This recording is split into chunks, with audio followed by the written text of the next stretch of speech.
सितंबर का एक खामोश दिन। 19 साल की अंकिता भंडारी घर नहीं लौटी थी। वो एक रिजॉर्ट में काम करती थी। सपने थे उसके, जिम्मेदारियां थी और इंतजार करता हुआ उसका एक परिवार था। कुछ दिन सवाल बने रहे। खामोशी, डर और बेचैनी का माहौल था। फिर एक सच सामने आया। एक ऐसा सच जिसने उत्तराखंड को हिलाकर रख दिया और पूरे देश में गुस्सा और दर्द भर दिया। ये कहानी सिर्फ अंकिता भंडारी की नहीं है। ये कहानी हर साल देश में सुरक्षा खो रही हजारों महिलाओं की है।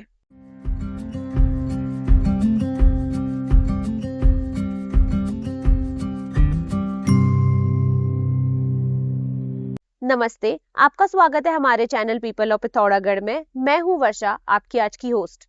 महिलाओं और बच्चों के खिलाफ बढ़ते हुए क्राइम हमारी प्रायोरिटी होनी चाहिए। ये टॉपिक सिर्फ सुनने और समझने के लिए नहीं, बल्कि इस पे काम भी होना चाहिए। आज इसी टॉपिक को समझने के लिए हम कुछ मेहमानों को लेकर आए हैं।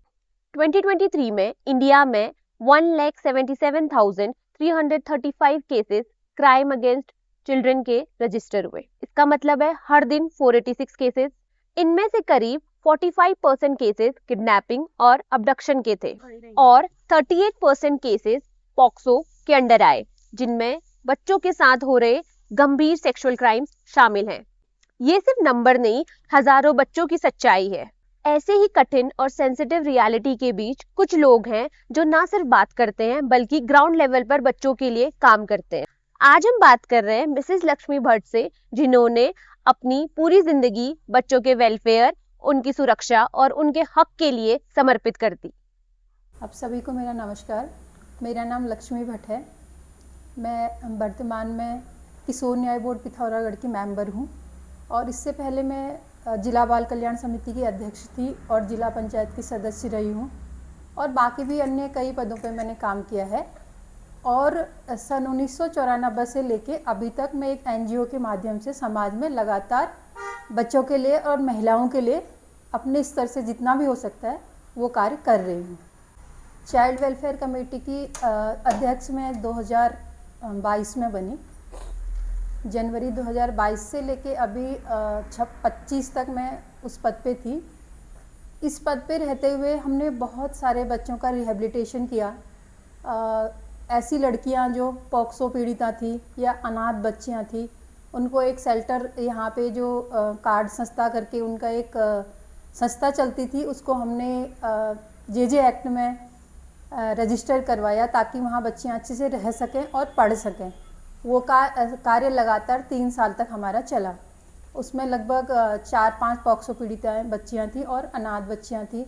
कुछ ऐसी बच्चियाँ थी जिनको वो एक तो पॉक्सो विक्टिम है और दूसरा उनके माता पिता उनको ले जाते नहीं थे। फिर भी क्योंकि समाज हमारा ऐसा है, बच्चों को ही गलत, लड़कियों को अभी भी ये है कि लड़कियों को ही गलत समझते हैं। हम बाल कल्याण समिति में काम करते हैं तो वहाँ तो रोज़ ही हमारे पास परेशान बच्चे ही आते हैं बेचारे। कोई पॉक्सो पीड़िता है, कोई मतलब अनाथ बच्चा है, कोई मतलब पीड़ित बच्चे ही हमारे पास आते थे।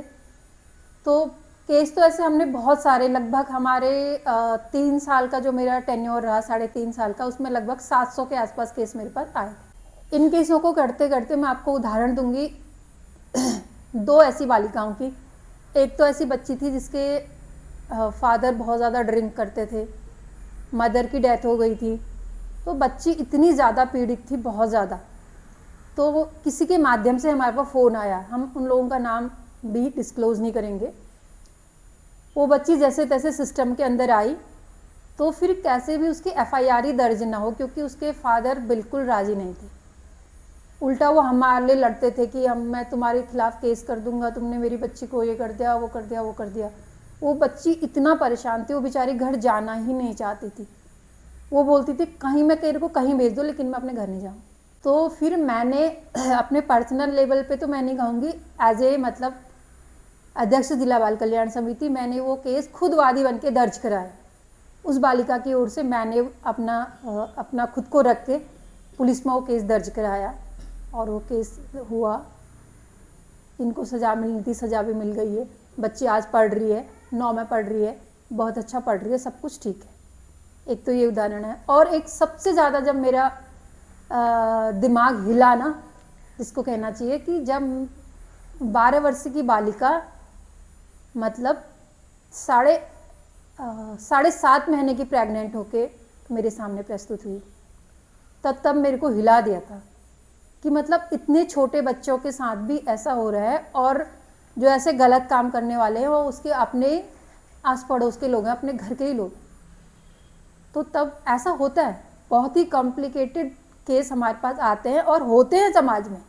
कई बार रिपोर्ट हो जाते हैं, कई बार उनको अपने लेवल पे लोग रफा दफा कर देते हैं। ट्रैफिकिंग, फोर्स बेगिंग और चाइल्ड लेबर जैसे केसेस अक्सर सबके सामने होते हैं, फिर भी सिस्टम और सोसाइटी दोनों ने पहचानने में इतना टाइम क्यों लगा देते हैं? मेरे को तो लगता है कि सिस्टम तो सेकेंडरी है, सबसे पहले तो सोसाइटी है।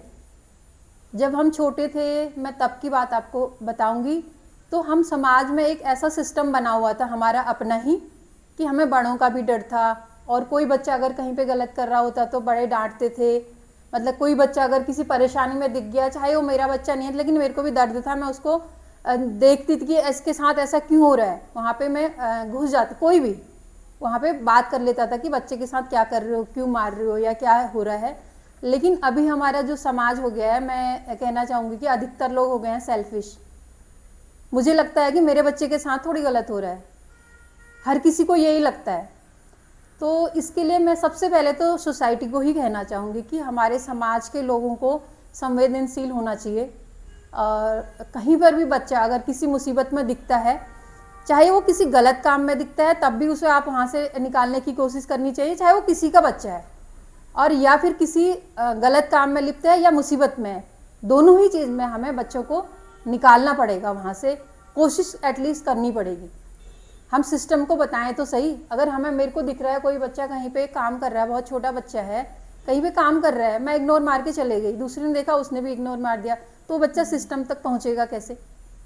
तो कम से कम मैं तो ये कहती हूँ कि जहाँ पर भी पीड़ित शोषित बच्चे दिखते हैं, सबको मैं ये कहना चाह रही हूँ कि 1098 एक टोल फ्री नंबर होता है, चाइल्ड हेल्पलाइन का नंबर, तो इसमें कॉल करो, बच्चे को सिस्टम में ले जाओ। तब जो सरकार की जो सिस्टम बना हुआ है, चाहे वो चाइल्ड हेल्पलाइन है, चाहे बाल कल्याण समिति है, किशोर न्याय बोर्ड है, ये सब लोग उस बच्चे की हेल्प करेंगे और उसको समाज की मुख्य धारा से जोड़ेंगे, उसे विद्यालय ले जाएंगे। अगर वो बच्चा पढ़ नहीं रहा है तो कुछ और उसके लिए करेंगे, तो बच्चा सिस्टम में एटलीस्ट आए। तो ये सबसे पहली जिम्मेदारी समाज की है। अगर हमने किसी बच्चे के लिए कोई रिपोर्ट करी है, वो सिस्टम काम नहीं कर रहा है, तो उसमें हमारी जिम्मेदारी बनती है क्यों नहीं हो रहा, हम उसके लिए बात करें ना, सिस्टम को झकझोरें कि हम क्यों नहीं हो रहा है।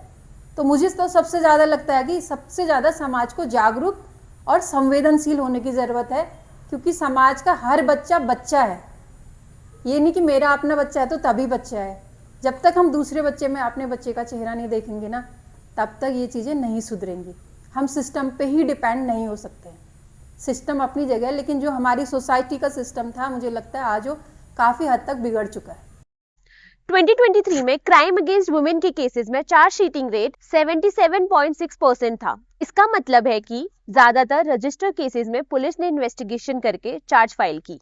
आज कई स्टेट्स में विमेन और चाइल्ड सेफ्टी टास्क फोर्सेस काम करती है, जो हर डिस्ट्रेस कॉल पे रिस्पांस देती हैं, विक्टिम को प्रोटेक्ट करती हैं और प्रोसेस को फास्ट ट्रैक करने की कोशिश करती है। आज हम बात करेंगे एसआई बबीता टमटा जी से, जो हमें समझाएंगी जब हम रेप को रिपोर्ट करते हैं तो क्या उसका प्रोसेस रहता है, कैसे स्टेप बाय स्टेप पुलिस अपना काम करती है, रिपोर्टिंग से लेकर इन्वेस्टिगेशन तक। साथ ही वो रियल केसेस भी शेयर करेंगी, ऐसे केसेस जिन्होंने उनके क्राइम को देखने के नजरिए को बदल दिया। मेरा नाम है सब इंस्पेक्टर बबीता टमटा। मैं क्या कहते हैं 2016-17 की भर्ती हूँ सब इंस्पेक्टर के पद पर डायरेक्ट, और मेरी इससे पहले पोस्टिंग मुंशियारी रही है, और वर्तमान में मैं 2022 से कोतवाली पिथौरागढ़ में ही सब इंस्पेक्टर के पद पर नियुक्त हूँ। वर्तमान में मैं अकेली महिला दरोगा हूँ। जितने भी महिला संबंधी मामले मिलते हैं वो मुझे ही दिए जाते हैं। देखिए, जो हमारे पास रेप की कंप्लेंट्स आती है, या तो डायरेक्ट पीड़िता जो विक्टिम है हमारी, वो लिख के देती हैं, या उसके पेरेंट्स, जो भी उसके हित में आता है। पेरेंट्स हो सकता है कोई दोस्त हो सकता है, कोई टीचर हो, है ना। जब उनकी कंप्लेन आती है तो कंप्लेन दर्ज जो हमारे प्रभारी निरीक्षक होते हैं उन्हें दिखाया जाता है, वो उस पर ऑर्डर करते हैं कि अभियोग पंजीकृत कर दिया जाए। तो उनके ऑर्डर पर अभियोग हमारा पंजीकृत होता है। आजकल हर चीज ऑनलाइन होती है, तो ऑनलाइन हमारा जो CCTNS का सॉफ्टवेयर चलता है उस पर अपलोड होके वो महिला कर्मी को ही दी जाती है। तो सबसे पहले हमारा काम क्या होता है, देखिए गवर्नमेंट ने बहुत अच्छी जो कानून में हमारा लिखा है, हम विक्टिम से अगर विक्टिम चाहे तो हम उनके घर पे जाके भी बयान लेते हैं। सबसे पहला काम हमारा यही होता है कि जो हमें FIR मिली है, FIR में सबसे पहले जो पीड़ित है यानी कि जो हमारी विक्टिम है, हम उनके बयान ले। तो हम कोशिश करते हैं, अगर वो कंफर्टेबल नहीं है तो हम उनके घर जाके बयान लेते हैं। और बयानों की एक प्रोसेस ये है कि हम बयान जब भी लेंगे या तो उनकी मदर के सामने लेंगे या फिर उनके फादर के सामने लेंगे। अगर वो कहती है कि जो ये घटना हुई थी वो फ्रेश है, तो हम तुरंत जितने जल्दी हो सके बयान लेके तुरंत हम उनका मेडिकल कराने की कोशिश करते हैं। हम उनका आंतरिक बाह्य मेडिकल परीक्षण करवाते हैं। उसमें क्या होता है कि माना कि अक्यूज ने जिसने वो रेप किया है उसका कोई सीमन या कोई पसीना या फिर ब्लड कुछ भी उसमें लगा हो तो उसको कलेक्ट किया जा सके। तो चिकित्सक अगर वो फ्रेश रेप है तो वो सब चीजें कलेक्ट करती है। कलेक्ट करने का मतलब ये है कि अगर विक्टिम के कपड़ों में अक्यूज्ड का ब्लड निकला हो तो DNA मैच होगा, या विक्टिम के प्राइवेट पार्ट में कोई सीमन रह गया हो तो उसमें भी उसका DNA मौजूद मिलेगा, या पसीना हो, थूक हो, लार्वा हो, ये सब चीजें कलेक्ट होती हैं। ठीक है, उसके बाद हमारा अगला काम होता है, विक्टिम हमें ये बताती है कि घटना कहाँ हुई। तो हम क्या करते हैं, वहां पर विक्टिम और उनकी मदर को ले जाके हमारी जो फॉरेंसिक टीम आती है, माना कि किसी के फिंगरप्रिंट मिल गए या फिर कोई ऐसी चीज चादर, जिस भी हो सकता है कि प्राइवेट पार्ट किसी कपड़े से साफ किए हों, या फिर किसी चादर में सीमन मिल जाए, या जहाँ पर बेड है, जहाँ पर वो घर है, वहां पर किसी के फिंगरप्रिंट मिल जाए, तो हम वो चीजें कलेक्ट करते हैं। ठीक है, उसका अगला काम होता है कि हमारी विक्टिम भी दो प्रकार की होती है, एक होती है नाबालिग, एक होती है बालिग। नाबालिग के लिए हमारी रूलिंग ये है 18 वर्ष से एक दिन कम भी। अब इसमें क्या होता है ना, कई लोगों को बहुत कंफ्यूजन होता है। कई लोग ये कहते हैं कि जो नाबालिग की एज है वो 18 है। अब उनका मानना ये होता है कि 17 पूरा होके 18वां लगना, तो वो ये सोचते हैं कि हमारे बच्चे बालिग हो गए हैं। कई कई जो महिला विक्टिम होती है ना, कई कई बार ये क्वेश्चन सामने आता है, वो ये कहती है कि मैडम मुझे तो 18वां लग गया है, फिर मैं तो बालिग हूँ। लेकिन हम उन्हें फिर समझाते हैं कि बालिग की एज ऐसा होता है कि 18 कंप्लीट होकर आपको 19वां लगना चाहिए, तब आप बालिग की एज में आ रहे हो। तो ये भी कंफ्यूजन हो जाता है, हम उन्हें क्लियर भी करते हैं। और जितना हो सके हम विक्टिम के साथ पारिवारिक माहौल बना के चलते हैं। देखिए, जो अब महिला वाला ऐसा रेप का मामला होता है ना, हम इसका प्रचार प्रसार कहीं नहीं करते हैं। ना विक्टिम का नाम खोला जाता है, ना उनकी पहचान खोली जाती है। ये क्योंकि ऐसा होता है ना, देखो बदनामी कहते हैं लड़कियों की होती है, तो नाम खुलने से कई लोग हमारे समाज में आजकल जो भी है ना, देखो अगर सामाजिक अच्छा भी है तो सामाजिक बुराई भी कई है। तो कई लोग इंडिकेट करके किसी फैमिली को बहुत परेशान करते हैं, बहुत सारी चीजें होती है, तो हम इन चीजों को गुप्त रखते हैं। हमारा काम क्या होता है, जितनी भी हमें एविडेंस मिलेगी, जहां घटना हुई वहां से सैंपल कलेक्ट करना। फ्रेश घटना है तो विक्टिम अक्यूज्ड से भी, अक्यूज्ड का भी मेडिकल होता है। माना कि फ्रेश घटना है, अक्यूज ने किया है, तो हमने तुरंत पकड़ लिया तो हम उसका भी आंतरिक बाह्य मेडिकल करवाते हैं। हो सकता है उसके अंडरगारमेंट्स या प्राइवेट पार्ट्स में हमें विक्टिम का मिल जाए कुछ, है ना। तो ये होता है। फिर हम क्या करते हैं, जब हमें ये सब चीजें होती है, बयान लेते हैं, उनके माता जी के बयान लेंगे, उनकी एज जो होती है, सबसे मेन बात है एज का प्रूफ। ठीक है, एज का सबसे अच्छा प्रूफ होता है जन्म प्रमाण पत्र। ठीक है ना, कई लोग आधार कार्ड देते हैं लेकिन आधार कार्ड वैलिड नहीं है, कई लोगों को पता नहीं है, लेकिन जेन्युइन यही है कि आधार कार्ड हमारा वैलिड नहीं होता। हमें जो भी एज प्रमाण पत्र लेना है, अगर उसका जन्म प्रमाण पत्र है तो बहुत अच्छी बात है। अगर जन्म प्रमाण पत्र नहीं है तो जिस स्कूल से उसने पढ़ाई की है, प्राथमिक शिक्षा ली है, प्राथमिक शिक्षा के बाद जिस स्कूल में रही है, हम वहां के प्रिंसिपल के पास जाके उनसे वो एज प्रमाण पत्र ले लेते हो। हम क्या करते हैं लास्ट में, फिर जितने भी सैंपल, हम उसके बाद जो हमने सैंपल कलेक्ट किए, माना कि विक्टिम के प्यूबिक हेयर ले लिए, अक्यूज्ड का भी ये ले लिया, तो हम उन सबको क्या करते हैं, कलेक्ट करके हमारी 2 फॉरेंसिक लैब है, एक है रुद्रपुर में कुमाऊं रेंज की और एक है देहरादून में। तो रुद्रपुर हम भेजते हैं DNA मिलान के। तो जितने भी हमने अभी तक एविडेंस कलेक्ट किया, अब एविडेंस कलेक्ट में क्या होता है, जो हमारी विक्टिम है उसके बयान, उनके माता पिता के बयान, जो जिन्होंने हमें ये एज प्रूफ दिया उनके बयान, जिन्होंने जो फॉरेंसिक टीम आई थी जिन्होंने वो वहां पर जाके वो कलेक्ट किए, जो भी प्रदर्शित थे वो कलेक्ट किए, उनके बयान, जो वहां तक पहुंचा के गए, मतलब जितने भी हमारे एविडेंस है हम उन सबको कलेक्ट करके एक फाइल बनाते हैं। अगर हमें ये विश्वास हो गया कि जो जिस पे वो इल्जाम लगा रही है, जिनसे कह रही है कि इसने मेरा रेप किया, उसके खिलाफ हमें सबूत मिल गए तो हम उनके खिलाफ चार्जशीट लगाते हैं। जिन जिन धाराओं का उन्होंने गुनाह किया है उन धाराओं में चार्जशीट लगाएंगे। और अगर कहीं भी विवेचना में ये आ गया कि नहीं ये गुनहगार नहीं है तो हम एफआईआर लगाते हैं, यानी कि अंतिम रिपोर्ट कि इन्होंने कुछ नहीं किया। लेकिन ज्यादातर ऐसा होता है, रेप केस जो होते हैं ज्यादातर सच्चे ही होते हैं। और पहाड़ों में तो आपको पता ही है, यहाँ तो जितने भी रेप केस अभी तक हमारे पास आए हैं कोई भी ऐसा नहीं आया है कि किसी ने झूठा फंसाया हो या किसी ने ऐसा किया हो, ऐसा कभी नहीं आया हमारे पास। तो ज्यादातर चार्जशीट हमारी फाइल होती है। और जो नाबालिग वाले मामले होते हैं उनमें तो ट्रायल भी बहुत जल्दी होता है, कोर्ट भी बहुत जल्दी डिसीजन करती है। बहुत पहले एक मामला था, यही का था, नाम वाम मैं आपको किसी का कुछ नहीं बताऊंगी।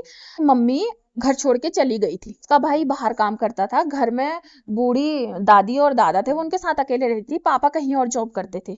तो ठीक है, अब देखो बहुत बुजुर्ग दादा दादी, उनके साथ वो अकेली, ठीक है। तो गांव के एक लड़के ने ऐसा ही उसका फायदा उठाया, ठीक है, फायदा उठाया, अपना फायदा उठाया जो भी वहां करा, उसके बाद वो चले गया। और चले गया, उसने क्या किया, जैसे गांव के और लड़कों को बिठा के ये बोला कि यार मैंने आज उसके साथ ऐसा कर दिया। तो इससे क्या हुआ, वो बात दूसरे को पता चली, ठीक है। तो दूसरे ने उसका फायदा कैसे उठाया, उसको उससे मिलके ये कहा कि तूने उसके साथ ऐसा किया है और उसने मुझे सब कुछ बता दिया, मैं तेरे घर वालों को बता दूंगा। तो यहाँ पे विक्टिम का फेस क्या हो गया, विक्टिम लगने लगी डर। अब विक्टिम को पता लग गया कि यार ऐसी बात होगी, अब ये कह रहा है घर में सबको बता दूंगा, अगर इसने मेरे माँ बाप को बताया या मेरे भाई को बताया तो बहुत प्रॉब्लम हो जाएगी।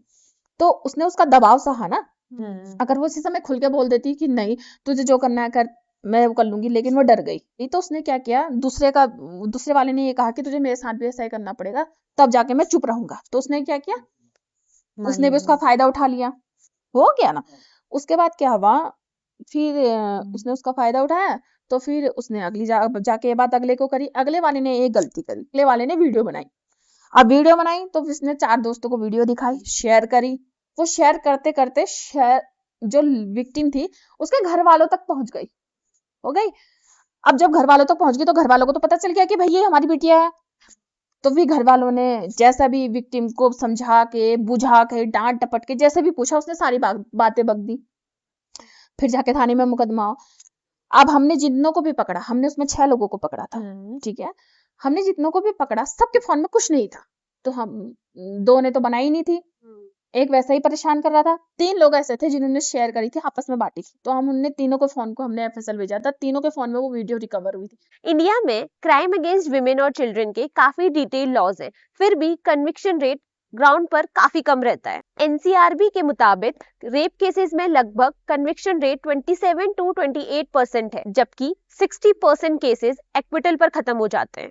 पॉक्सो केसेस में भी सिचुएशन अलग नहीं है, कन्विक्शन रेट अराउंड 34 to 36% है और मेजॉरिटी केसेस एक्विटल या खारिज विदाउट कन्विक्शन पर खत्म हो जाते हैं। इन्हीं लीगल गैप्स को समझने के लिए हम आपके लिए एडवोकेट आशीष हॉवर्ड जी को लेकर आए, जो बताएंगे रिपोर्टिंग से लेकर ट्रायल तक लॉ कहां पर वीक पड़ जाता है, कैसे कंसेंट, डिलेड रिपोर्टिंग और ट्रॉमा जैसे फैक्टर्स कोर्ट के डिसीजंस को डिले करते हैं। मैं advocate Ashish Howard, chamber number 16, district court Pithoragarh. I am a criminal lawyer. Crime against women और चिल्ड्रन के लिए लॉज काफ़ी डिटेल हैं, पर फिर भी कन्विक्शन रेट स्लो रहते हैं। लीगल स्टैंड पॉइंट से आपके हिसाब से लॉज सबसे पहले कहाँ वीक पड़ना शुरू होता है, रिपोर्टिंग स्टेज पर, इन्वेस्टिगेशन में, एविडेंस कलेक्शन में, या ट्रायल के दौरान? एक्चुअली ये जब भी ये ट्रायल शुरू होते हैं इससे पूर्व से ही इसमें विवेचना से ही ये मेन रहता है कि विवेचना में क्या एविडेंस उनने कलेक्ट किए हैं और कैसे वो अपने एविडेंसों को यहाँ प्रेजेंट कर रहे हैं। जो ट्रायल का विषय रहता है, ट्रायल के विषय में तो ये पूरा ही प्रोसिक्यूशन पे डिपेंडेंट रहता है कि एक्यूज्ड को कन्विक्शन होगा या एक्यूज्ड को छोड़ा जाएगा। अभी जो पिथौरागढ़ का कन्विक्शन रेट है वो रियली हाई है। जब से हमारे नए जज साहब आए हैं शंकर राज जी, तब से ये बहुत इम्प्रूव है इसमें कि अगेंस्ट वुमेन और अगेंस्ट एनडीपीएस और ऐसे बच्चों के केसेस में ये कन्विक्शन रेट हमारा 80 से 90% जा रहा है अभी इस बीच। मतलब इन जनरल काफ़ी केसेस आपने देखे हैं अभी ये पिछले 10 साल में, क्या क्राइम का रेट भी बढ़ा है against women and children yes, specifically? अभी क्राइम का रेट इसलिए बढ़ा है पार्ट में क्योंकि अभी इन डिस्ट्रिक्टों में अवेयरनेस ज़्यादा आ गई है। अब लोग इन चीज़ों को रिपोर्ट करते हैं। पहले जो चीज़ ये अपने गांव में ही सुलह समझौते से निपटा लेते थे, वो अब खुल के कोर्ट में आते हैं और अपनी बात रखते हैं, जिस वजह से कन्विक्शन रेट भी ज़्यादा है और अभी जो क्राइम यहाँ रिपोर्ट हो रहे हैं वो भी इस ज़्यादा है। 10 सालों में ज़्यादा है। क्या रेप लॉज या लीगल प्रोसीजर्स में कुछ ऐसे ग्रे एरियाज या लूप होल्स हैं जिनसे अक्यूज लोग कॉमनली यूज कर लेते हैं जिसके चलते एक्विटल्स हो जाता है? नहीं, अभी जब से ये पॉक्सो एक्ट डेवलप हुआ है और जुवेनाइल एक्ट बच्चों के लिए अलग से डेवलप हुआ है, तब से बहुत ग्रे पार्ट तो इसमें नहीं दिखता, बहुत ग्रे पार्ट है नहीं। लेकिन एडवोकेसी है, ये तो अंडर द ट्रायल जब चलता है तो इसमें फिर ऐसे लूप होल्स जो पुलिस ने अपनी इन्वेस्टिगेशन के दौरान छोड़े होते हैं, हम्म। उसका एक्यूज्ड को लाभ मिलता है। पॉक्सो एक्ट जो है, ये दोनों ही जो ये एक्ट है, ये जेंडर फेवरिंग एक्ट नहीं है। ये किसी एक स्पेसिफिक जेंडर को फेवर नहीं करते हैं, ये एज को फेवर करते हैं। 18 से नीचे किसी के साथ भी कोई अपराध होगा, चाहे वो मेल हो या फीमेल हो, वो या तो अंडर पॉक्सो एक्ट, और उसका जो ट्रायल चलता है, फिर अगर एक्यूज्ड भी इसमें माइनर हो तो ये जुवेनाइल एक्ट के थ्रू जुवेनाइल कोर्ट में इसका ट्रायल चलता है, जहां एक्यूज्ड को भी ये पूरे अपना टाइम मिलता है और चांस मिलता है कि अपने आप को गिल्टी प्रूफ होने से बचा ले। काफ़ी लीगल प्रोसीजर सर्वाइवर्स को प्रोटेक्ट करने के लिए बनाए होते हैं, फिर भी वो उनके लिए री ट्रॉमेटाइजिंग फील हो सकता है।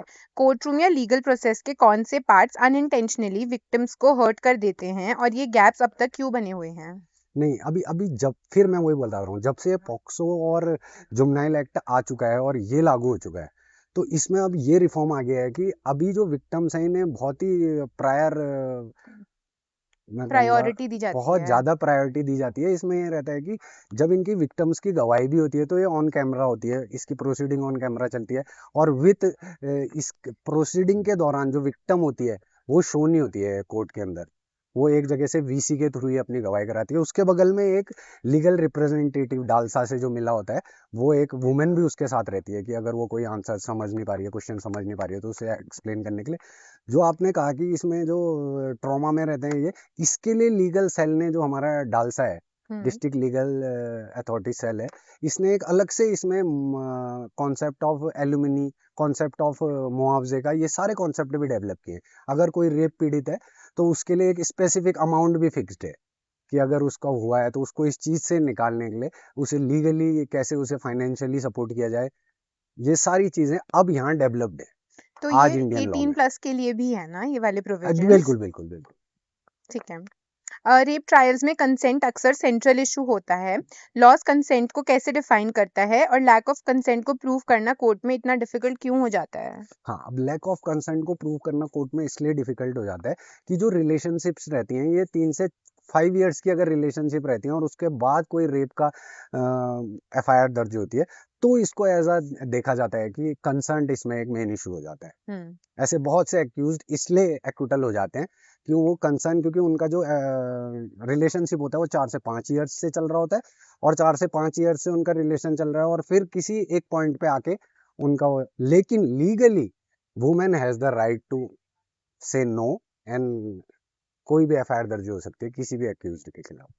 जब रेप का केस काफी टाइम बाद रिपोर्ट होता है तो लॉ उसे कैसे देखता है?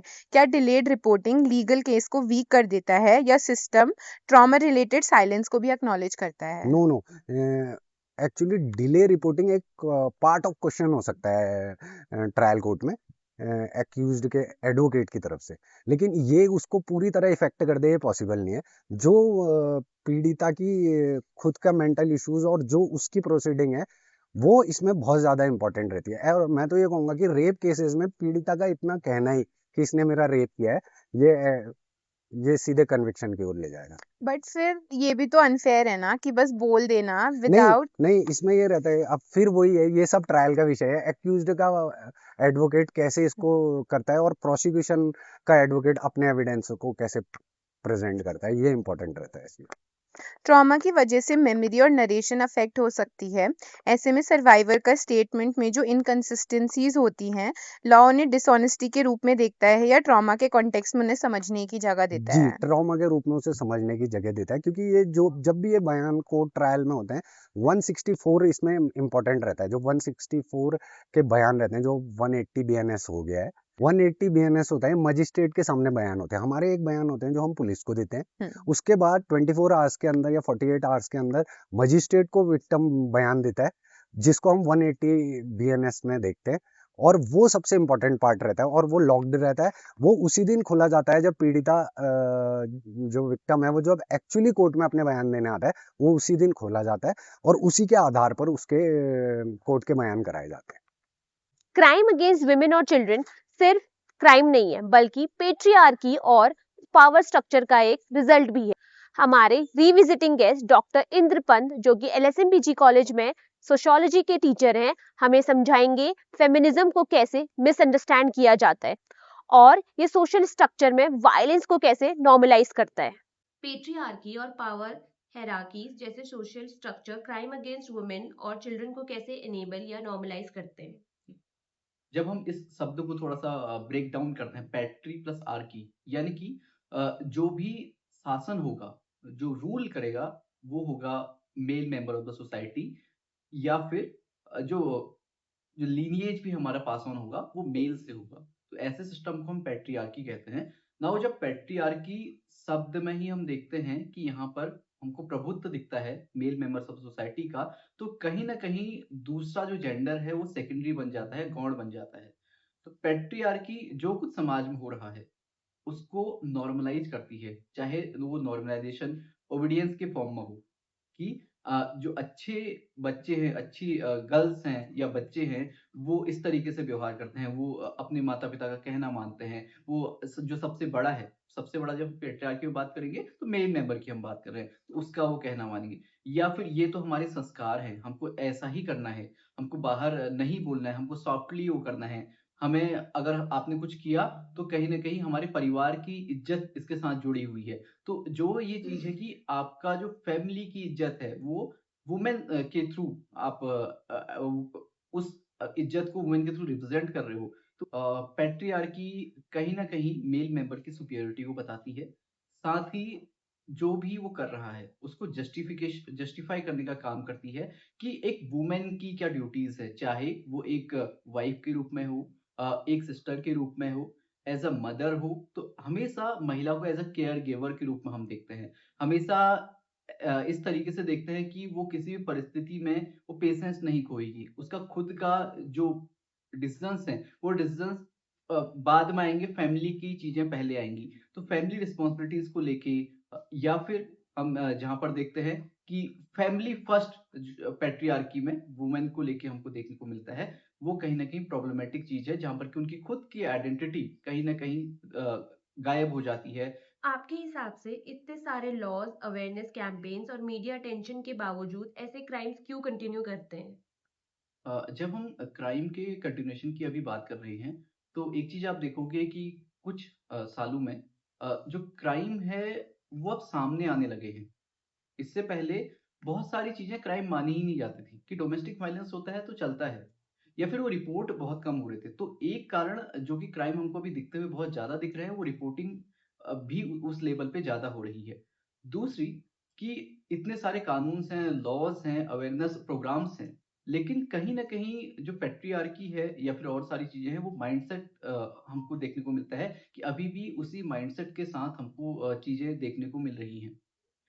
तो जब तक सोसाइटी का ओवरऑल माइंडसेट चेंज नहीं होगा, तब तक ये क्राइम हमको देखने को मिलेंगे। और जब तक एक और चीज़ हम देखते हैं कि जब भी वुमेन की बात आती है, तो उसे कि ये तो हमारी प्रॉपर्टी है या फिर हमारी अपनी है। जब तक ऑब्जेक्टिफिकेशन, उस ऑब्जेक्टिफिकेशन चाहे हम देखते हैं सिनेमा के माध्यम से हम देखते हैं, हम अपने गानों में ऑब्जेक्टिफिकेशन देखते हैं, और इसी तरीके का ऑब्जेक्टिफिकेशन हम हर क्षेत्र में देखते हैं। तो जब ये ऑब्जेक्टिफिकेशन दूर नहीं होगा, तो तब तक क्राइम का कम होना थोड़ा-सा मुश्किल है। जब भी आप सॉन्ग्स भी बहुत सारे सुनते हो, तो वहाँ पर वुमन को एज़ अ ऑब्जेक्ट ही प्रदर्शित किया जाता है कि किस तरीके से उसको आपको पाना है। जबकि अगर हम उसे इक्वली ट्रीट करें, as a human he treat करें, ना तो उसे बहुत देवी बनाने की ज़रूरत है और ना ही दासी बनाने की ज़रूरत है, ना ही बहुत ऊपर, ना ही नीचे। अगर आप उसे अपना साथी ही मानते हैं, तो बहुत सारी चीज़ें जब हम किसी चीज़ को बहुत बड़ा बना देते हैं या बहुत छोटा बना देते हैं, तो हम जस्टिफ़ाई कर लेते हैं अपने लिए कि ये तो बियॉन्ड ह्यूमन है। जबकि हमको सिर्फ़ ह्यूमन मानने की ज़रूरत है, हमको अपना एक इक्वल मानने की ज़रूरत है। सोशियोलॉजिकल पॉइंट ऑफ व्यू से फेमिनिज्म के बारे में कौन से मिसअंडरस्टैंडिंग है जो आज भी लोगों को फेमिनिज्म एक्सेप्ट करने से रोकती हैं? जब हम फेमिनिज़्म की ही बात करें ना, तो आपने शब्द सुना फेमिनिज़्म, तो जो कॉमन इंसान है उसके मन में आएगा कि अच्छा, इसमें तो सिर्फ़ वुमेन की ही बात हो रही है, सिर्फ़ फीमेल्स की ही बात हो रही है। बट एट द कोर जो फेमिनिज़्म है, जो आइडिया ऑफ फेमिनिज़्म है, वो बात करता है इक्वालिटी ऑफ द बोथ की। कि दोनों जेंडर्स इक्वल हों, उनको बराबरी के अधिकार प्राप्त हों और उनको भी वो सब कर सके जो एक जेंडर कर सकता है। तो एक और चीज़ हमको देखने को मिलती है इसके लिए कि ये तो वेस्टर्न आइडिया है, हमारे वहाँ तो ऐसा नहीं होता। ये तो बाहर से इम्पोर्टेड आइडिया है, जबकि ऐसा नहीं है।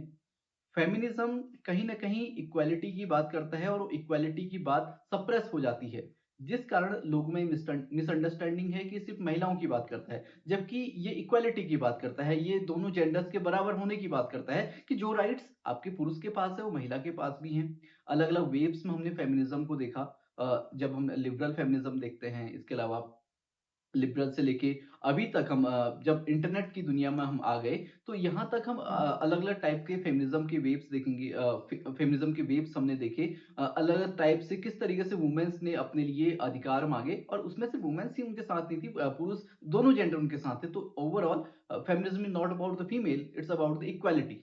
फेमिनिज्म अपने कोर सेंस में सोसाइटी को ओवरऑल कैसे बेनिफिट करता है, सिर्फ विमेन को नहीं बल्कि सबको? देखो फेमिनिज्म या फिर जेंडर इक्वालिटी की जब हम बात करते हैं, हम सोचते हैं कि इसका विक्टिम सिर्फ वुमेन्स हैं, जबकि ऐसा नहीं है। इसके पुरुष भी विक्टिम्स हैं। कोई पर्सन जो बहुत ज़्यादा इमोशनल है, तो वो रोना चाहता है, अपनी चीज़ों को एक्सप्रेस करना चाहता है, तो हम उससे कहते हैं कि मर्द को दर्द नहीं होता या फिर पुरुष तो स्ट्रॉन्ग होते हैं, महिलाएँ कमज़ोर होती हैं। तो वो कहीं न कहीं उसके अंदर प्रेशर बिल्डअप होता रहता है और अगर आप रिसेंटली देखो तो जो मेल सुसाइड है, उसके बहुत ज़्यादा वो बढ़ चुका है। क्यों? क्योंकि वो अपनी जो इमोशंस हैं, जो कि नेचुरल हैं, उसको ही एक्सप्रेस नहीं कर पा रहा। वो अपनी चीज़ों को ही समाज को नहीं दिखा पा रहा। तो हमने कहीं न कहीं ये पैट्रियार्की की वजह से न केवल महिलाओं को इसका नुकसान है बल्कि पुरुषों को भी है, समाज के हर जेंडर को भी जहाँ पर कि एक फिक्स्ड जेंडर रोल्स हम डिफाइन कर देते हैं कि अगर आप लड़की हो या महिला हो तो आपको यही काम करना है या पुरुष हो तो आपको यही काम करना है। एक पुरुष भी अच्छा शेफ़ हो सकता है, अच्छा वो चीज़ों को डेकोरेट कर सकता है, चीज़ वो क्रिएटिव हो सकता है, लेकिन हमने उसको जेंडर से क्यों बाँध दिया? तो कहीं न कहीं इसका नुकसान हमको सोसाइटी में दोनों तरफ से देखने को मिलता है। लेकिन अगर फेमिनिज़्म जब हम कोर सेंस में इसको एक्सेप्ट कर लेंगे, तो हम देखने को मिलेगा कि दोनों का ही फ़ायदा है इसमें। दोनों ही जेंडर्स का फ़ायदा है और ओवरऑल सोसाइटी की ग्रोथ इसमें अच्छी होगी। एक फैमिली जो है उसमें कोई बच्चा है तो उसको इमोशनल सपोर्ट अच्छा मिलेगा, अच्छे से हम ग्रो कर पाएँगे। तो कहीं न कहीं फेमिनिज़्म अगर ठीक से इम्प्लीमेंट या फेमिनिज़्म के आइडिया को हम ठीक से एक्सेप्ट करते हैं, तो चीज़ें बेटर होंगी for both the genders. Media को डेमोक्रेसी का फोर्थ पिलर माना गया है क्योंकि यही एक जगह है जहां पे पावर पर सवाल उठते हैं। लेकिन जब क्राइम विमेन और बच्चों के खिलाफ होता है, तब सिर्फ रिपोर्टिंग नहीं रह जाती बल्कि उनकी एक एथिकल जिम्मेदारी बन जाती है। इस टॉपिक को बेहतर समझने के लिए हमने बात करी है जर्नलिस्ट पूर्वी गुप्ता से, जो हमें बताएंगी कि इन केसेस पे काम करते हुए मीडिया को क्या बाउंड्रीज सेट करके रखनी चाहिए। I don't think in India mainstream media has cracked the code of reporting on children. I think journalists still see children in the same way as they see adults while interviewing them. So they will have the same sort of judgment for a child as they would for an adult. India has definitely failed reportage on youth miserably. So when you think of critical reporting on children or youth adolescents, I think the couple of things that I have personally kept in mind is that you start slow. You start with building trust, and I again focus on trust and safety so much, because you will not be able to build it in an hour, in 2 hours, in a day. I think it takes some time to do that. So this is why slow burn reportage is what I sort of also focus on, is because you get that time to build that level of trust with the child, for them to really share their audio with you as a journalist. The pressure to sort of dilute or delay or drop a story largely lies on local media places, the smaller towns, the smaller cities, where the journalist is well known to everyone, because there are only a few journalists working in that city, in that beat. So So the pressure usually lies more on local journalists, and we have seen multiple cases of journalists being buried, killed, murdered, because they have continued reporting or continued sort of holding people who are in positions of power accountable. I personally have not faced this kind of threat because I do I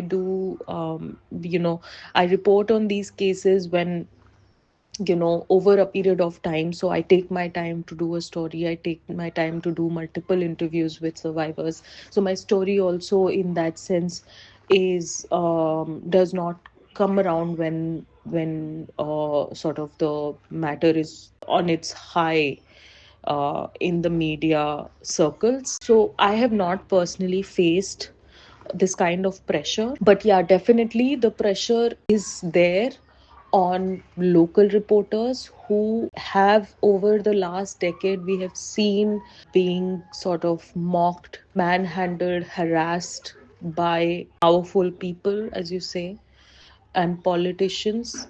Especially, I've seen this kind of course, we've seen the survivor being harassed, their family members being sort of pressured, killed, in the case of Kuldeep Singh Sengar.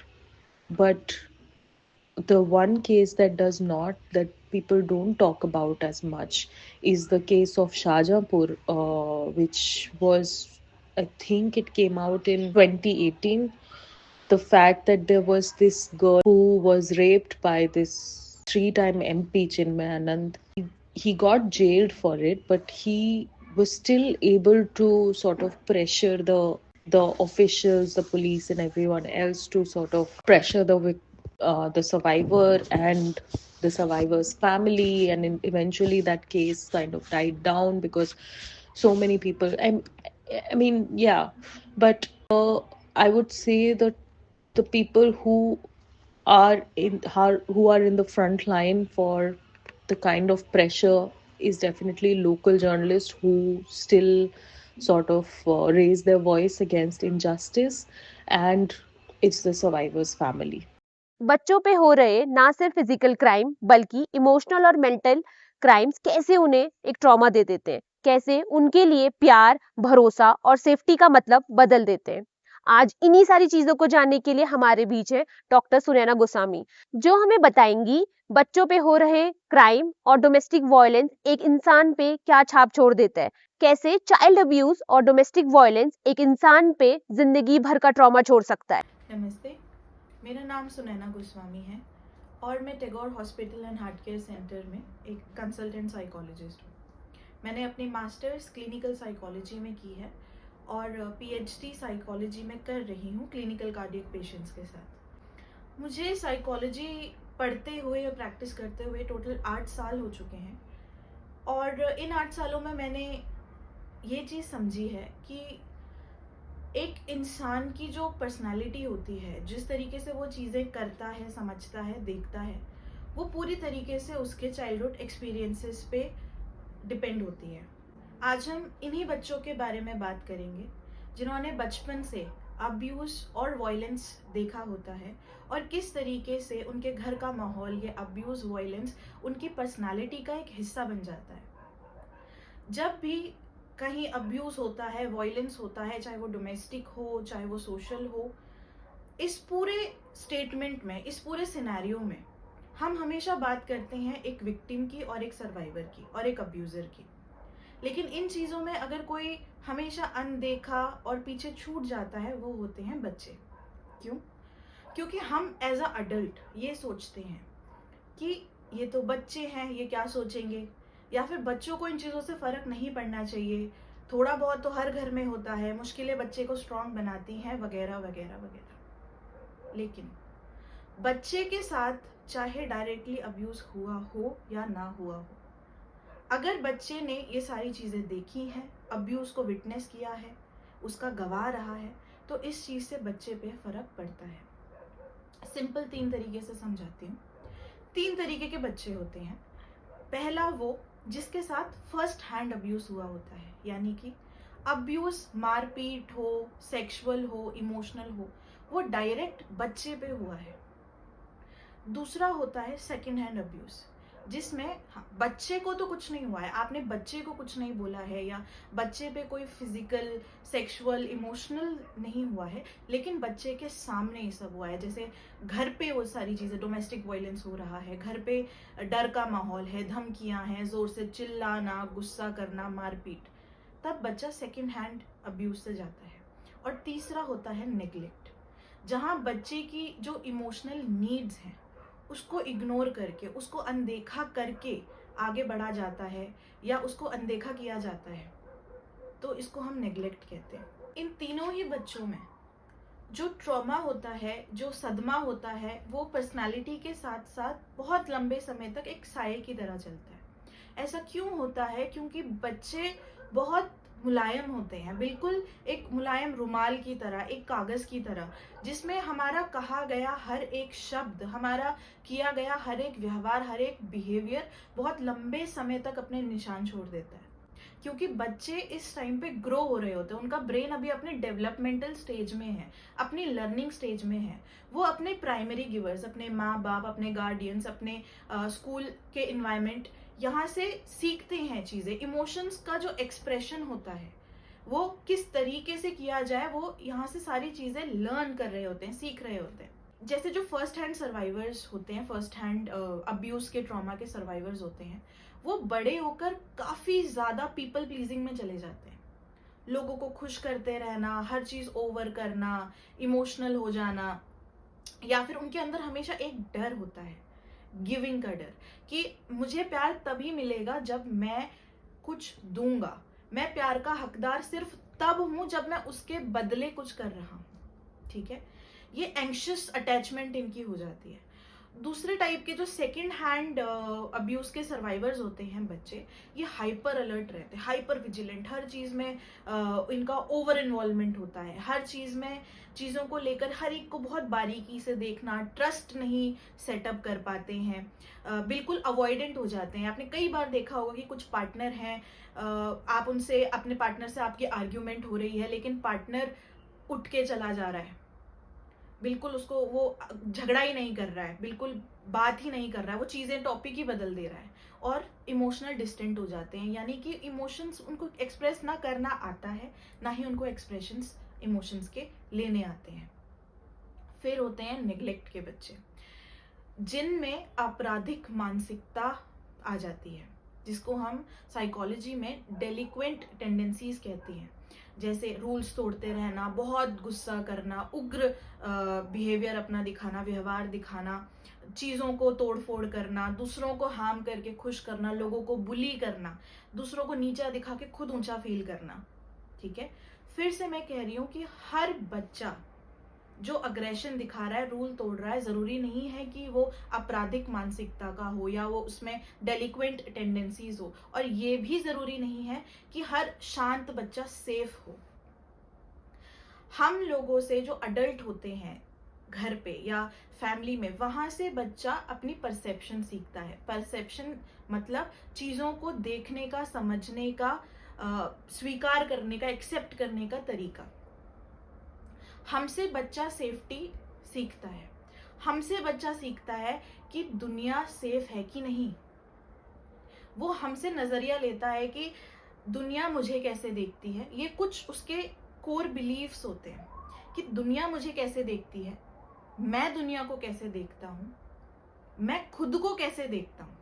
तो ये चीज़ें, जिससे उसका आगे जाके जब वो personality का एक हिस्सा बन जाता है, तो वो किस तरीके से सोचता है, बिहेव करता है, रिएक्ट करता है, ये पूरा एक सर्कल बन जाता है। मैं आपसे रिक्वेस्ट करती हूँ कि अगर आपके आसपास ऐसा कोई भी बच्चा है जिसके साथ ये डायरेक्टली इनडायरेक्टली हो रहा है, या बच्चा इन सारी चीज़ों से जा रहा है, तो उसको जल्दी से जल्दी किसी चाइल्ड साइकोलॉजिस्ट के पास लेकर जाइए, ताकि हम उसको बचा सकें, आगे की उसकी ज़िंदगी सुधार सकें। और अगर आप अडल्ट हैं, आपको ये सारी प्रॉब्लम्स हैं, या आपको नहीं समझ में आ रहा है कि आपको क्या करना चाहिए, क्या नहीं करना चाहिए, आप मुझसे बात कर सकते हैं, and I will make sure that I help you in understanding your patterns. Thank you so much. इन मुद्दों पे काम करने के लिए गवर्नमेंट कई लेवल पे काम करती है, पॉलिसीज, अवेयरनेस और आउटरीच के थ्रू। लेकिन जब ये काम ग्राउंड लेवल पर होता है तो वो लोग भी इसका शिकार बन जाते हैं जो उन लोगों की प्रॉब्लम्स को समझना चाहते हैं, उनके लिए काम करना चाहते हैं और उनके लिए स्टैंड लेना चाहते हैं। हमारी आज की लास्ट गेस्ट है मिसेस शिखा थापा, जिन्होंने गवर्नमेंट के साथ काम करते हुए हाई रिस्क कम्युनिटीज के लिए अवेयरनेस और हेल्थ पॉलिसीज पे काम किया। आज से कुछ समय पहले हम लोग ने कागास में एक टारगेट इंटरवेंशन करके एक प्रोग्राम आया था कागास एनजीओ में। तो उसमें हम लोग ने जो महिलाएं थी जिन लोगों को यौन रोग होता है, यौन रोग संबंधी, उसमें हम महिलाओं को टारगेट करते थे कि कहीं मतलब किसी महिला को या किसी बच्ची को कोई यौन रोग तो नहीं है। तो उन लोगों को हम लोग ढूंढते थे। ऐसे हम लोग ने ऐसे हॉटस्पॉट बना रखे थे। जैसे एक हमने हॉटस्पॉट बना रखा था नीचे स्टेशन में, bus station, chemo bus station के पास बना रखा था। एक हमने सिलथाम बस स्टेशन में बना रखा था, एक हमने गांधी चौक में बना रखा था, और एक ऊपर हमने जो उल्का देवी मंदिर है उसके पास बना रखा था। तो हम लोग वहाँ पर को मतलब कोई लोग ऐसे होते थे कि जो मतलब घूमते थे, बच्चियों को लेके भी घूमते थे, ऐसे भी घूमते थे। तो हम लोग उन लोगों को पूछते थे कि आप लोगों को कोई ऐसा यौन संबंधित कोई बीमारी तो नहीं है। तो पहले तो वो लोग डरते थे, बताते नहीं थे कि क्यों पूछ रहे, किस लिए पूछ रहे करके डरते थे। तो धीरे धीरे मतलब हम उन लोगों को अपने उसमें लेने लगे कि मतलब हम कोई ऐसे कुछ नहीं है, हम लोग जानकारी लेने चाह रहे हैं कि कहीं आपको कोई ऐसी बीमारी तो नहीं है जिससे कि आपको बाद में कोई दिक्कत हो यौन रोग संबंधी। तो फिर धीरे धीरे जब लोगों को हमारे ऊपर विश्वास होने लगा कि हाँ ये कोई ऐसे लोग नहीं है, ये लोग हम लोगों के लिए ही कार्य कर रहे हैं, तो फिर इसमें हम लोगों के पास आते थे। इसमें तो महिलाएं भी आती थी, बच्चे भी आते थे कि हम लोगों को जैसे कोई कहता था कि हमें वाइट डिस्चार्ज की शिकायत है, कोई कहता था कि हमारे इचिंग होती है। तो हम लोग फिर इन लोगों को डिस्ट्रिक्ट हॉस्पिटल में महिला हॉस्पिटल में और डिस्ट्रिक्ट हॉस्पिटल में ले जाते थे, जो वहाँ पर काउंसलर होती थी, इन लोगों की काउंसलिंग करते थे कि मतलब ये आपको कैसे हुआ, क्यों हुआ करके, मतलब उन लोगों को जानकारी देते थे। अब कई लोग ऐसे होते थे कि पहले समय में जैसे कई बच्चे ऐसे होते थे, उन लोग अभी भी ये पता नहीं होता था कि क्या बोलते, जब हमको माहवारी होती है तो माहवारी के समय में कोई लोग उस एक कपड़ा होता था तो उसी कपड़े को दिन भर यूज करते थे। उसके कारण भी हम लोग ने उनको वो बताते थे कि इसके कारण भी आप लोगों को ये जो होता है बीमारी हो सकती है। और जैसे कोई फिर कई लोग ऐसे होते थे, छुपा रुस्तम होते थे, जो बताते नहीं थे। तो फिर हम लोग वो काउंसलिंग में ही जो काउंसलर होता था वो उनसे पूछता था कि कहीं आपका किसी व्यक्ति से संबंध तो नहीं है जिसके कारण आपको ये बीमारी हो रही है। तो वो डरते थे कहीं अगर हम अपनी बात बताएंगे तो ये कहीं बाहर जाके हल्ला ना मचा दे। तो चुपके मतलब धीरे धीरे चुपके वो लोग बताने लगे कि हाँ हम लोगों का मतलब हम लोग ऐसे हैं, तो हम लोग इस टाइप से अपने काम करते हैं। कुछ महिलाएं ऐसी हो जाती हैं, मतलब हो जाती हैं अपने कोई किसी कष्ट के कारण होती, किसी का शौक हो जाता है ये करने का, तो कोई शौकिया तौर पे करती हैं, कोई मजबूरी के तौर पे करती हैं। तो और कोई लोग ऐसे होते हैं कि जो बच्चे गरीब घर के बच्चे होते हैं और क्या बोलते हैं, उन लोगों के पास अपने पास इतना पैसा होता नहीं है, तो वो देखते हैं कि मेरे साथ के लोग खूब शौक शांत पूरे कर रहे हैं, तो वो इन लोगों के उसमें आ जाते हैं, सानिध्य में आ जाते हैं। तो इससे वो लोग इन लोगों को ऐसे काम कराने लगते हैं जिससे ये लोग गलत संगति और गलत उसमें पड़ जाती है। जब हम लोग जाते थे तो हम लोग की ट्रेनिंग होती थी, तो हम लोग को इसमें से जो ये प्रोस्टिट्यूट होती थी उन लोगों को अपने साथ ले जाना पड़ता था, ट्रेनिंग करने के लिए ले जाना पड़ता था। तो हमारी एक लड़की थी, मैं उसका नाम लेना नहीं चाहूँगी, सर ने मेरे को बोला कि मैडम आप जाओ और इनको लेके जाओ। तो शाम का समय था, हम लोग ट्रेनिंग करके आए तो चाय वाय पी रहे थे, तो वो अचानक किसी से बात कर रही थी कि ऐसा है, ये है, वो है, मतलब बता रही थी, वो मेरे बारे में बता रही थी। मैंने अपना ज़्यादा ध्यान नहीं दिया, मैं अपने कामों में लगी थी, क्योंकि जो हम लोग ट्रेनिंग होती थी तो हमको दूसरे दिन की तैयारी करनी पड़ती थी कि हम लोगों को क्या बताना है क्या नहीं करना है। तो मैं ट्रेनिंग कर रही थी, अचानक मेरे ध्यान में उसने बोला कि मेरे साथ एक आई हुई है, लेकिन वो बहुत भयंकर है, वो ऐसे काम नहीं करेगी, आप उसके चक्कर में मत लगो। तो वहाँ से उसने अब पता नहीं क्या कहा, उसने कहा तू ला तो सही उसको, मैं देखता हूँ कैसी है करके। मेरा एकदम से कान हुआ, मैंने कहा तू क्या कह रही, ऐसे करके कहा। तो कहने लगी नहीं दीदी कुछ नहीं कह रही, मेरे भाई लोग हैं ऐसे बात कर रहे हैं, और करके उसने बात टाल दी। तो अब मेरे दिमाग में तो घूमता रहा ना वो। तो मैंने एकदम से, मेरे को तो बहुत डर लग गया, मैंने एकदम से सर को फोन करा, सर ऐसा कर रही है, मैं क्या करूँ। सर ने कहा तो इसको अपने साथ छोड़ दे। तो अब मैं छोड़ूं भी उसको, कैसे छोड़ूं, अगर कल के दिन कोई घटना होती तो नाम हमारा लगता है। तो उसने कहा दीदी मैं एक बार बाहर जा रही हूँ, चलिए आप भी चलिए। बाहर चलिएगा। तो मैं उसके साथ बाहर गई तो उसके वहाँ वो उससे किसी 2 लड़कों को बुला रखा था। अब वो 2 लड़कों ने मुझे देखा तो वो मेरे पहचान के थे, तो वो वैसे ही काँप गए कि हम किसके मतलब कौन आ गया करके, डर गए वो। फिर उन्होंने मेरे को प्रणाम वणाम करा तो कहने लगा, वो उसने कहा देखा मैं तेरे से कह रही थी ना कि बहुत खतरनाक चीज़ है, तू उसमें मत पड़ करके। और मैं तो रात भर काँप के मैं सो ही नहीं पाई डर के मारे। ये सिर्फ एक स्टोरी नहीं है, बल्कि ये एक रियलिटी है जिसे हम बहुत टाइम से नॉर्मलाइज करते आ रहे हैं। हर नंबर के पीछे एक चेहरा है, हर हेडलाइन के पीछे एक जिंदगी है जो कभी पहले जैसी नहीं हो सकती। और हमारी खामोशी वही इस सिस्टम को आज तक जिंदा रखती है। विमेन और चिल्ड्रन के खिलाफ हो रहा क्राइम अंधेरों से शुरू नहीं होता, ये हमारे घरों में शुरू होता है, हमारे स्कूल्स में शुरू होता है, उन जोक से स्टार्ट होता है जिसे हम इग्नोर कर देते हैं, और उन गलतियों से शुरू होता है जिन्हें हम एक्सक्यूज कर देते हैं। अगर ये सुनकर आप अनकंफर्टेबल फील कर रहे हैं तो ये अच्छी बात है। फर्स्ट स्टेप बदलाव का डिस्कम्फर्ट ही होता है। बोलना शुरू करो, स्टैंड लेना शुरू करो, हर चीज पर सवाल उठाओ। अनफॉर्चुनेटली जस्टिस खुद से नहीं मिलती, हमें डिमांड करनी पड़ती है। जब तक एक औरत बिना डर के नहीं चल सकती, एक बच्चा बिना ट्रॉमा के बड़ा नहीं हो सकता, तब तक ये कॉन्वर्जेशंस भी खत्म नहीं हो सकती, ना आज, ना कल, ना कभी। अगर आपको हमारी वीडियो पसंद आई हो तो इसे लाइक ज़रूर कीजिए और हमारे चैनल को सब्सक्राइब कीजिए। हम इंस्टाग्राम और फेसबुक पे भी है, तो हमें वहाँ पर भी ज़रूर फॉलो कीजिएगा। मिलते हैं अगली वीडियो में। Bye bye.